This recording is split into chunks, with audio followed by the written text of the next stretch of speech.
Hi, I'm John Miglosh, continuing our series in Making Money with Data. We've talked about big data, which is an emerging term in this business intelligence area.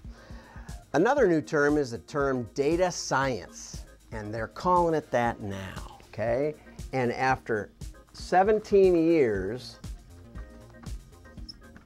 of experimenting with data, it turns out that I'm a data scientist. So I'm going to talk a little bit about what data science is, what data scientists are, and in case you're looking for one, this will help you. I'm basing much of my content today on Tom Redman's talk about data scientists, and I'll put a link into the YouTube. Anyway, he says, and I think it's probably right, that the #1 characteristic of a data scientist is curiosity. We'll just say curious. A data scientist has to be curious because there's all kinds of hurdles that are required to get you where you want to go. When we started modeling, we were told, well, just worry about who's ordered and who hasn't, what's the difference? And I thought to myself, yeah, but what would happen if instead of that, or in addition to that, we actually went and looked at who spent how much, okay? Well, it turns out that if the gain from what's a nominal analysis, which means yes or no, it turns out if the gain for that is, this is circulation going up, and this is dollars, well, not dollars, it's just whatever. If a number of orders, in this case, it'll just be a little bit of a bend like that. Not very much. It's hard to make that thing work. If you put sales in there, it starts to go about like that. You put profitability and it goes like that. Most of the time, sometimes bigger than that. So it makes a huge difference. We were working with a company owned by a big data, famous data company, and we went head to head with them and we beat them, but they said, why do you make yours so complicated? And I said, well, I just kept wondering what would happen if we checked this or tried this or did another thing like that. And it made a lot of sense to me, and so, I didn't have anybody telling me I couldn't, so off I went. So, data, got to be curious to be a data scientist. And it turns out I got a personality profile a couple of weeks ago, and my #1 characteristic was curiosity. And maybe that's what drove me to do this and made me crazy, I guess. The second thing was you need to understand business. Okay? Now that's an interesting one, but what Tom is saying was that so many analysts don't really understand the connection of their analysis to the offer or to corporate profitability or product development or market definition, those kinds of things. So you have to have an understanding of how is money made with all this stuff. And that's, of course, what this series is about. I hope you're enjoying it. Feel free to write me. I told the story a few weeks ago about sitting down with a bunch of web guys, and they thought break even was, and this isn't the first time this has happened to me, they thought break even was if we paid for the Google AdWords and our sales matched what we were spending. Said, no, we actually sell stuff to people, and we got to take that cost into account, and we pay your salary and other overhead, and we got to take those costs into account. And they were sort of stunned and didn't really have, because Google Analytics stops really at the sale. And so they were happy with that. Anyway, so you got to understand business, right? And not everybody does. I was working for a Fortune 500, and their marketing numbers were 10% lower than the corporate numbers for sales. And it turned out the marketing people were rewarded on percentage of margin. And so they were not looking at sales tax or shipping charges, which were about 5% each. And we spent about 2 days hunting that down, and finally I was actually the one to find it. Later, the accounting people took me aside and said, you could be an accountant if you wanted to. I took that as a compliment, although it's a scary thought. Ask my wife about that. The third characteristic that Tom Redman talks about in his talk is that you have to be somewhat tenacious. We were selling really indestructible furniture, good for salt water. So we plotted all the zip codes and businesses up along the coasts, and we thought that would be a real ticket, and So, but anyway, when you do find something, you need to fight for it. And that is a characteristic, and I think Tom is right. Now, the last characteristic, I'm going to add to his, I'm going to add another one here. And this one to me is maybe as or more important than all of these other ones. And I'll call that one insight.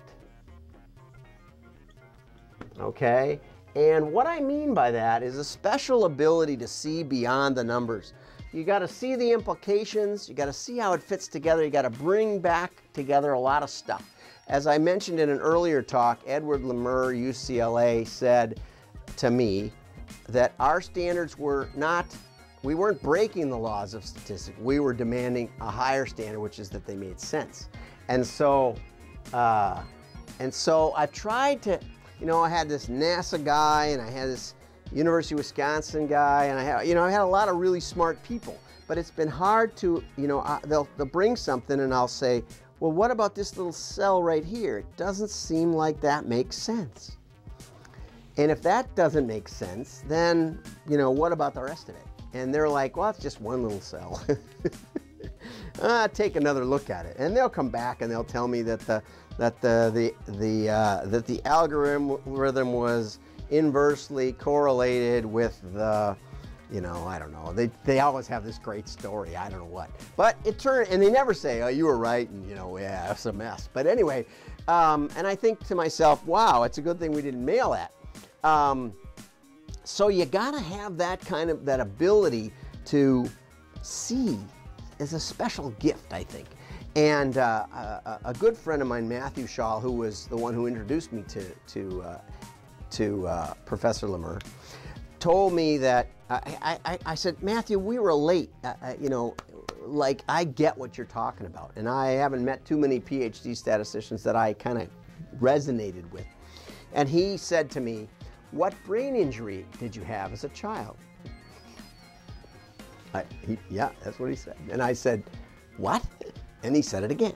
And I said, wait a minute, back up the truck. And he said, I said, you know, and he said, well, he said, when I was 3½, my father decided that I would no longer be left-handed, so he took my left hand and tied it behind my back and forced me to use my right hand. And he said, I think if you looked at my brain, cracked my head open, you'd see more connections between right and left brain than you'd expect. And he said, I think that's why I see things that other people don't see. So what brain injury did you have as a child? So I'm telling this story to another friend who'd been put in charge of product selection. And he was the CFO or something, the chief. And he said, I don't get this. I love numbers, but I don't get products and which ones are going to sell and which ones don't. And I know some people get it and I don't get it. He said, I don't know why they put me in charge of it. He said, but my son, he's got a good accounting background, but he also has this feel for things and the artistic sense and emotive things and art and all. I said, well, what brain injury did he have as a child? And I told him the story. And then he said, well, you know, so what happened to you? And I said, well, I had encephalitis when I was 3½, which is an infection in the brain. And they said I wouldn't be able to ride a bike or do a lot of things, and it would really affect me. But anyway, half the people died. So I started explaining what encephalitis was. He said, you don't have to tell me about encephalitis. I said, you don't? I don't. No one knows hardly what it is. He said, my son had encephalitis when he was 3½. So I think if you crack our heads open, and you know, I don't know if I have any paintings around here or whatever, but obviously I'm a wonderful illustrator. and you know, I have enough art background to be dangerous. So, you know, art, numbers, and those things. So, data scientist needs to be curious, needs to understand the implications, needs to be able to fight for his numbers, because it's not just about seeing it, you gotta make it happen. You're never gonna make data into money unless you make an offer, unless you can get somebody to mail it, get them to try it. Okay, but lastly, you need a little bit of a different perspective on things. So if you're looking for a data scientist and he seems a little in his own perspective, Don't be surprised. Think about Einstein. Think about Edison. Think about the great scientists who've moved us along. They had some really different perspectives. Einstein said, imagination is more important than knowledge. I'm John Miglautsch. Have fun with your data.